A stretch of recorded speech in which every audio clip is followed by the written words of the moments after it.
To make your own alphabet, go to the Take Photo button in the lower left corner. Then it opens the camera view. You take a photo of a letter. Then you have to crop that letter to be just one letter and not several ones. There you can also rotate. When you're happy, you press the OK button. In the next view, you have to assign that letter so that the app actually knows which letter it is. In this case, you press E. And you press OK, and so you have your letter in the alphabet.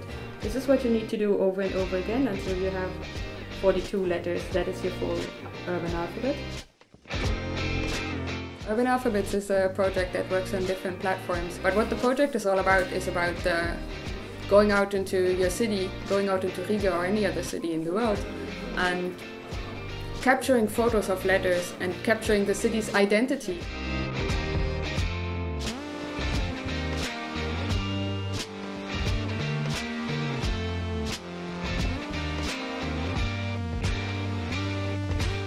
How the project started is that I'm German, I moved to Helsinki in 2010, and when I started to get to know the city, it was quite different from German cities, and I started to look at letters in a very, very different way.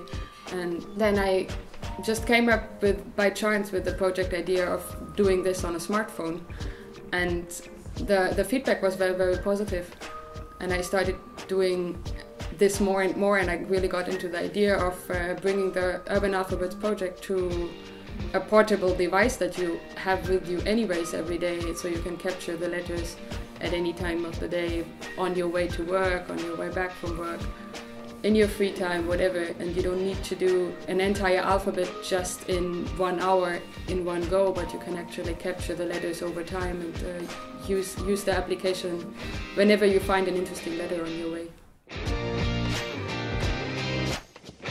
The idea is that the Riga residents, through using the application, will make up a Riga alphabet, which will be shown on the screens in Esplanade and maybe also in other places in Riga throughout the year.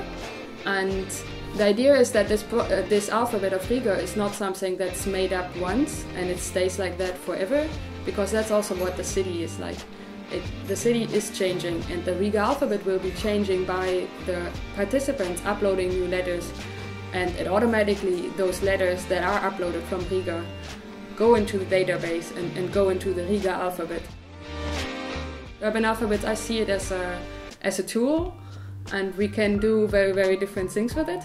The main intention for me is to use it as out in the city and make city alphabets. That's why it's also called Urban Alphabets. But we could also, and I see a lot that people use it for other purposes. There are lots of graphic designers who are very interested in the project to capture letters that they find interesting in particular books or magazines or typefaces and so on and so forth. So there are very different ways of, I like to say, misusing the project for different ideas.